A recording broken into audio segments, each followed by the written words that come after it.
All right, so UFC 267 went down on Saturday night, and what a night of fights it turned out to be. Are you not entertained? Were you not entertained? Because I was hella entertained, as the kids say these days. I'm here to talk about it. Before I do, my name's Rahul J. Chan. This is the Battle Camp. Thank you very much for joining me. If you're new to the channel, please do consider subscribing. First and foremost, First and foremost, I don't feel very well. Hence why I haven't bothered to pull the camera out and record myself. You could probably tell by the sound of my voice. I have a bit of a cold. I feel like absolute crap. So if I continue to cough throughout the video, apologies in advance. I just quickly want to say, this event, I had very high expectations going into this event because of the names and the matchups on the card, right? And I feel like this UFC 267 exceeded those expectations because first and foremost, I felt like some of the performances by some of the fighters gave us a real glimpse into the future of their weight divisions. And secondly, it just felt like a big event, man. It had the bells and whistles. It had Hasbulla running around with his little mate starting a fight in the audience. It just felt like, you know, this was meaningful, man. This had consequences for the future of the organization in terms of who the top boys are going to be. You know what I mean? I'm very cognizant of the fact that we've kind of been starved of these type of events because of the lackluster shows that the UFC have been putting on their fight nights at the Apex. And also, it was on at a very reasonable time for us. It finished at 10:30 p.m. Or before 10:30 p.m. I should say. I was at a bit of a loss to what to do next. Like, I didn't know what to do. Do you know what I mean? Like, I'm not used to these events finishing so early. So maybe that played into me kind of being so excited and really kind of enjoying what happened on Saturday night. But definitely for me, the event was a home run. And speaking of home runs, this guy, Glover Teixeira, what a home run did he hit? I don't know whether that makes sense because I'm not a baseball person, but trust me, man, like, look, I picked Jan Błachowicz going into this, and before I talk about the fights, I quickly want to say I'm just going to be very brief about each of these fights because, you know, I'm 2 days late. Do you know what I mean? Like, who's even going to watch this? So I don't want to go on for like 20 minutes, half an hour. So I'm going to try and be short and snappy, much like myself. So Jan Błachowicz, I was expecting more from Jan Błachowicz, man. In my preview, I did say that it feels like he's got the confidence of a champion now. Like, he believes he's the best in the world and he's fighting that way. And I didn't see that on Saturday night, man. He seemed like a step slow, a step behind Glover Teixeira on the feet and obviously on the ground. Now, I don't know whether that was just because Jan Błachowicz put in a flat performance or Glover made Jan Błachowicz fight that way by being very cautious of a takedown, or whether it was a mixture of the two. But I was expecting a better performance from Jan Błachowicz, and by the sounds of things, Jan Błachowicz was expecting better from himself. There was a brief period in the second round where they both started exchanging, and that was kind of more of what I was expecting from Jan Błachowicz, being more aggressive and assertive. But even in that exchange, it felt like Glover Teixeira got the better of things. Glover Teixeira himself, man, you can't fault him. Like, this is a guy, like, I believe he's the oldest person to ever win a UFC title for the first time. Do you know what I mean? So not the oldest champion in the history of the organization, but the oldest person to win a title for the first time.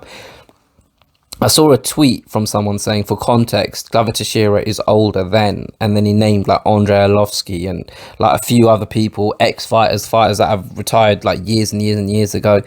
Like, Glover Teixeira is a guy that I've heard of like ever since I started watching MMA because of the Joe Rogan podcast. And Joe Rogan used to talk about, oh, there's this guy from Brazil and he can't come over because of visa issues, but he's a killer, man. He's a killer. I even feel like it might have been before John Jones arrived on the scene. Do you know what I mean? And for him to kind of stay the journey, have the self-belief and the discipline and the motivation to continue striving to achieve this goal and finally get it at this late stage, nothing but credit and plaudits need to go to that man. But having said all of that, we had John Jones pipe up. And look, John Jones had some choice words about Jan Błachowicz. For being disrespectful. I can't remember what the exact tweet is, and who really cares at this point. And the only reason I'm talking about this is because from what I remember, Jan Błachowicz didn't actually say anything offensive to John Jones. All he said is he wants to fight John Jones, and that's what Jan Błachowicz is supposed to say.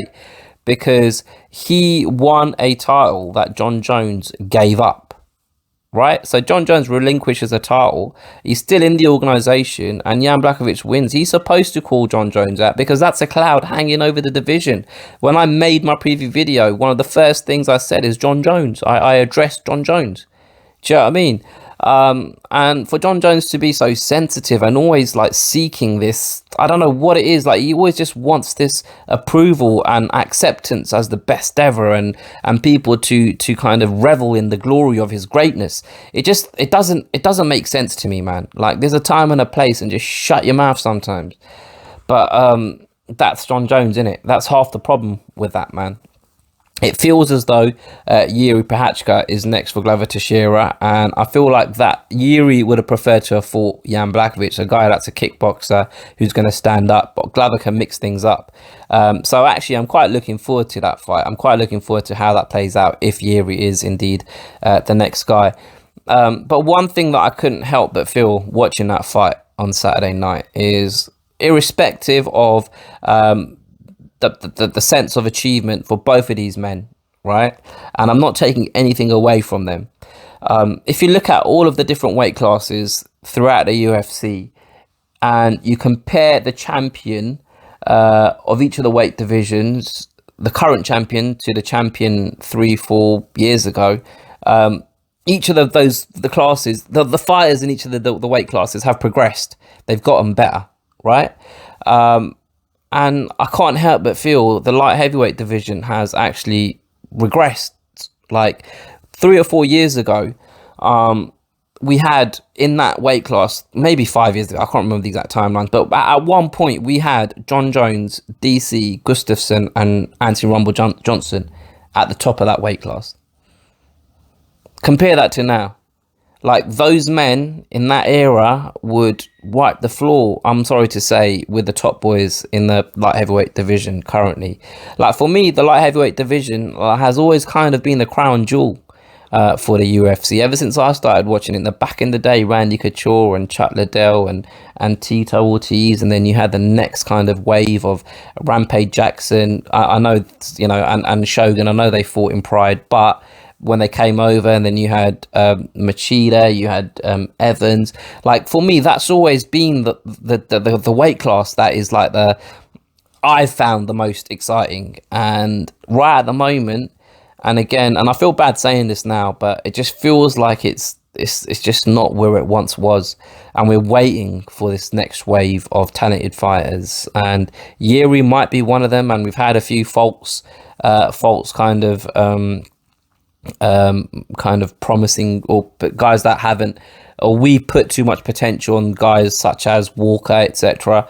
But we're still waiting. Do you know what I mean? We're still waiting for the next batch of stars in that division. So it's wide open, man. It's there for the taking. It will be interesting to see what happens between Jiří and Glover, if that is the fight. Now, the next fight, the fight of the night, Peter Yan against Corey Sandhagen. I scored that fight 4-1 to Peter Yan. The second round, I should say, I was going to say second fight. The second round was very close, and I gave it to Yan because I felt like he kind of landed the more kind of significant strikes. But I mean, it is what it is. I think everyone is in agreement that Peter Yan definitely won that fight. And I predicted Peter Yan was going to win that fight. And the fight kind of played out how I thought it was going to play out, apart from one significant difference. I felt like Corey Anderson would have the upper hand in the first couple of rounds. But towards the kind of middle of the maybe kind of at the halfway point of the third round onwards, Peter Yan would start to take over. What actually happened was Peter Yan took over in the second round, in my opinion.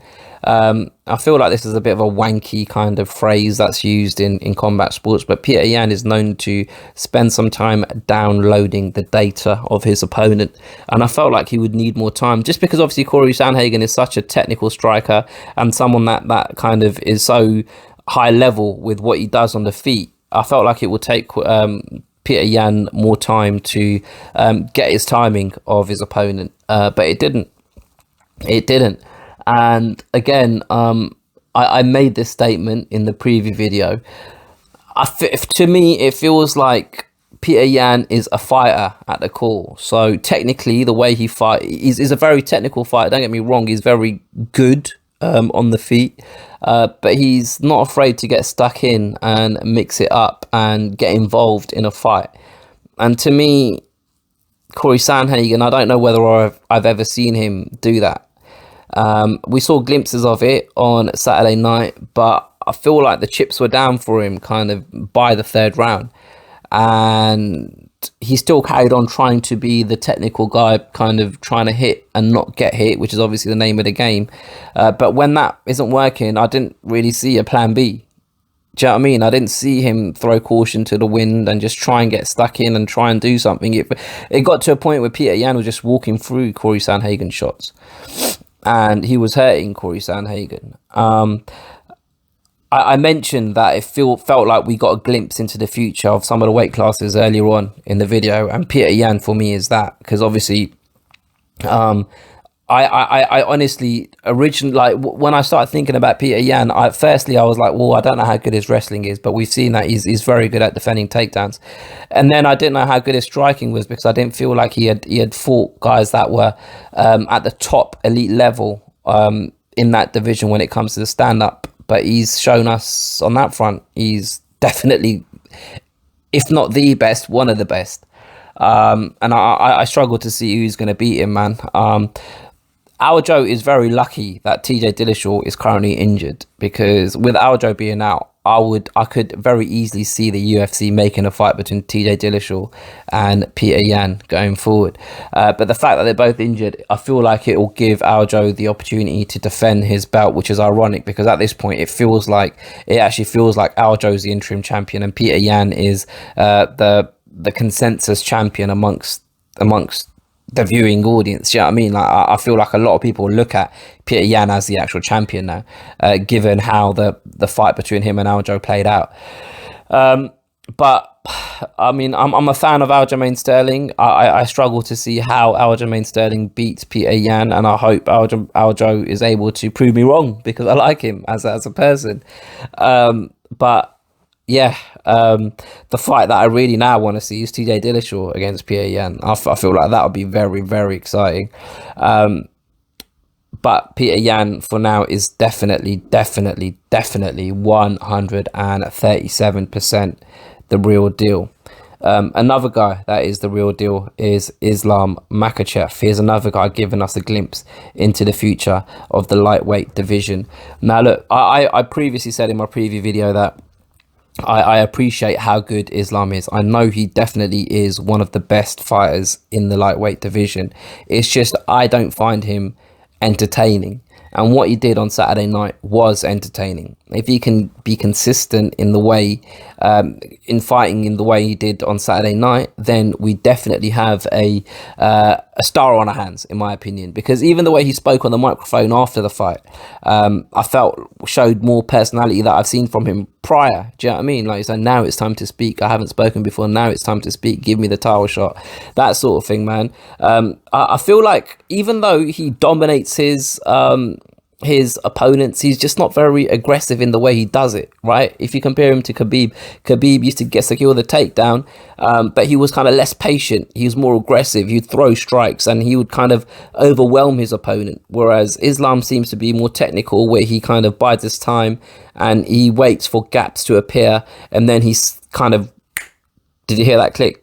And then he and then he exploits those gaps and kind of betters his position on the ground, which is what we saw him do on Saturday night. It was just very quick work for him, man. What's next for Islam Makhachev? Obviously, he's crying out for the title shot, and actually, it's quite funny because Islam's got himself in a very similar predicament to what Leon Edwards was, or Leon Edwards is. But the difference between Leon Edwards and Islam, in my opinion, because I've been crying out for Leon Edwards to get a title shot, is Kamaru Usman's been the champion now in that division for a couple of years, and he's beaten all of the top contenders. So naturally, Leon Edwards is just next on the list. Whereas in the lightweight division, since Khabib relinquished his title, we've only just established a champion in Oliveira. But the problem is, Oliveira beat, this is just my opinion, he beat Michael Chandler, who wasn't, in my opinion, a deserving challenger for the title. So the way I look at it is this is actually the fight what we getting in December, Poirier and Oliveira, where we're going to crown the actual champion of that division. Things are kind of up in the air in the lightweight division, which kind of leaves it a little bit uncertain in terms of who should get the next shot. Because here's a scenario for you: if Oliveira beats Poirier and Chandler beats Gaethje, that would leave the door open for Islam to fight Oliveira. But if it doesn't play out like that, then I feel like Islam Makhachev needs another fight. And I feel like actually it would do him good to have another title fight before he gets a title shot. Because I feel like another fight will kind of increase his prominence in the division, his name value, etc., etc. And if he does win his next fight, when then he has a title shot next, it will kind of be the right time for him, in my opinion. But that's just my opinion, and obviously, he's going to call for a title shot, and why shouldn't he? He's won 9 in a row or whatever it is. Now, if Islam isn't as aggressive as Khabib on the ground, one guy that is not just as aggressive as Khabib, but more aggressive than Khabib is Khamzat Chimaev. He's like Khabib on steroids, and I'm using that as a phrase, not saying that he's on steroids, but you get what I'm trying to say. He's like Khabib, but but just the volume turned up, or I don't know what the right phrase is, but what he did on Saturday night, blimey, it blew my socks off, because I wasn't expecting that level of domination. I wasn't expecting that level of just, what's the right phrase? It's almost like the opponent was inconsequential. Like it was just going to happen. Do you know what I mean? It was just too much. It's just too much. You need to calm down, Khamzat. We don't need this level of aggression. I couldn't believe it. Like the way he picked it, like it wasn't even like he waited for a moment to take Jingliang. It wasn't even like he waited for a moment to take him down. Like he literally just as soon as the fight started, he just grabbed him and picked him up. It felt like a man against a boy, which is funny because obviously Jingliang is an accomplished fighter. He's had over 10 fights. He's had like 15 fights in the UFC. Do you know what I mean? And for him to do that to him, it just, it was scary, man. It was scary. And the way he kind of carries himself and his interview afterwards, he does carry himself as a stereotypical type of villain from a Hollywood movie, which is quite ironic because, like, when I've seen on social media his actual interaction, when he's not, it's almost like when he's fighting or when he's talking about a fight, his persona just switches into fight mode and he talks in the way he talks, brother, I smash him, I kill everybody. But then when he's not in that mode, he seems like such a nice kind of chilled out person, man. I've seen videos of him, like there was a video of him hugging John Gooden after the fight that someone posted on Instagram and just saying, I love you, brother, I love you. And just general interaction with other people that I've seen, he just seems he seems nothing like what we see in the octagon, right? Because actually that's a good thing, because if that's what he's like in day-to-day life, then he'd be in prison already. Do you know what I mean? But again, he's definitely a glimpse into the future of the welterweight division. Now, obviously, he's calling out Nate Diaz, man. And Nate Diaz is a fight that I don't want to see. And obviously, there's politics involved in that because Nate Diaz has one fight left in his deal. And I made a video about this previously, and it feels like the UFC want that fight to be against Khamzat to kind of diminish Nate Diaz's leverage in his position as a free agent, but that's a different story for another time. But I just feel like the welterweight division at the moment is there in terms of we have a title fight on Saturday, and then we have Leon Edwards against Jorge Masvidal fighting in December. But apart from that, who else is booked in a fight? Who else is already booked in a fight? Is Gilbert Burns booked in a fight? Is Vicente Luque booked in a fight? Is Wonderboy Thompson booked in a fight? Are they injury free? Are they good to go? Because Gilbert Burns is a guy that's very vocal on social media, and I'm surprised he hasn't called out Khamzat Chimaev yet. Do you know what I mean? Like, he's a guy that's been all over calling people out, Leon Edwards and whoever else. And here's your chance. If you want to be a hero, I can be a hero. If you want to be a hero, do it. Call out Khamzat. Call out Khamzat, because I'd love to see that fight. Do you know what I mean? But yeah, like again, although I'm excited about Khamzat, and although it's very like I've not really seen someone be this destructive in the UFC from debut. Like he's had 4 fights now, and I think all of them have just been finished within the first round. We have to be a little bit kind of wary of the level of competition he's facing, because although Jingliang has had 15 odd fights in the welterweight division, nobody before this fight was made was talking about him as a potential champion in the future. He's just a very good fighter, top 15 fighter. And it's very impressive that Khamzat did that to a top 15 fighter. But I think we can all agree there's a big gap between even, say, the 6th ranked fighter in comparison to the top 2, top 3. Do you get what I'm trying to say? And that's a story for most divisions in the UFC. So Khamzat still has levels to go in terms of the level of competition he's fighting. But the potential he's showing in terms of the way he's able to just finish guys so quickly and be so overwhelming in what he does in the octagon, obviously it's impressive, and obviously it feels as though he's good enough to be a presence in the title picture for years to come. But I do definitely feel as though he's on the fast track to that, and I feel like someone like Gilbert Burns would be the perfect opponent for him to beat, to fight the winner of Leon Edwards. And again, obviously, if Leon Edwards beats Jorge Masvidal, and Kamaru Usman and Covington, depending on who wins that fight. But I've just said to you guys that I didn't want to go so long, and I didn't want to go 20 minutes, and I've gone 20 minutes. So I've gone over 20 minutes. So I'm gonna leave it there. Let me know what you guys think, man. Let me know. But before I say that, man, I don't even think I mentioned this. The way Khamzat picked him up, the way he picked up Li Jingliang and started talking shit while he was holding him to Dana White, telling Dana White to get off his phone and watch him fight. Like, that kind of shit just gets you excited, innit? You have to get excited by that. Like, it's just, you know, like there's just levels of disrespect. And I'm not saying it's a disrespect directly to Jingliang. It's just a disrespect to the competition in front of him. It could be anyone. And just that kind of attitude, it honestly, man, it's exciting for the future. It's exciting to see what he's going to do in the future, innit? It's exciting. And actually, it makes me feel a little bit like, oh, man, what if that Leon Edwards fight actually went ahead? Because, like, I feel like Leon Edwards is definitely one of the best welterweights at the moment. And how would Leon Edwards have dealt with Khamzat?